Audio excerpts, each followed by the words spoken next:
بسم اللہ الرحمن الرحیم۔ حضرت سعد بن سعد رضی اللہ تعالیٰ عنہ سے روایت ہے کہ قبا کے بنو عمرو بن عوف میں آپس میں کچھ تکرار ہو گئی تو رسول اللہ صلی اللہ علیہ وآلہ وسلم اپنے کئی اصحاب کو ساتھ لے کر ان کے ہاں ان میں صلح کرانے کے لیے گئے اور نماز کا وقت ہو گیا لیکن آپ تشریف نہ لا سکے۔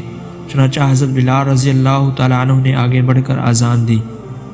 ابھی تک چونکہ ان حضرت صلی اللہ علیہ وآلہ وسلم تشریف نہیں لائے تھے، اس لیے وہ ان حضرت صلی اللہ علیہ وآلہ وسلم کی ہدایت کے مطابق حضرت ابو بکر رضی اللہ تعالیٰ عنہ کے پاس آئے اور ان سے کہا کہ حضور وہیں رک گئے ہیں اور نماز کا وقت ہو گیا ہے، کیا آپ لوگوں کو نماز بڑھا دیں گے؟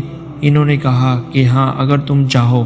اس کے بعد حضرت بلال رضی اللہ تعالیٰ عنہ نے نماز کی تکبیر کہی اور حضرت ابو بکر رضی اللہ تعالیٰ عنہ آگے بڑھے۔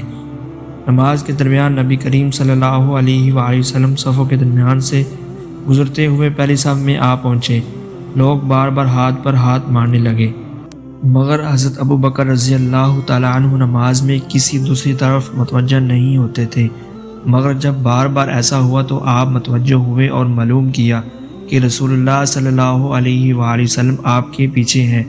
ان حضرت صلی اللہ علیہ وآلہ وسلم نے اپنے ہاتھ کے اشارے سے انہیں حکم دیا کہ جس طرح وہ نماز بڑھا رہے ہیں اسے جاری رکھیں، لیکن حضرت ابو بکر رضی اللہ تعالیٰ عنہ نے اپنے ہاتھ اٹھا کر اللہ کی حمد بیان کی اور الٹے پاؤں پیچھے آ گئے اور سب میں مل گئے۔ پھر نبی کریم صلی اللہ علیہ وآلہ وسلم آگے بڑھے اور نماز بڑھائی۔ نماز سے فارغ ہو کر آپ لوگوں کی طرف متوجہ ہوئے اور انہیں ہدایت کی کہ لوگوں جب نماز میں کوئی بات پیش آتی ہے تو تم ہاتھ پر ہاتھ مارنے لگتے ہو۔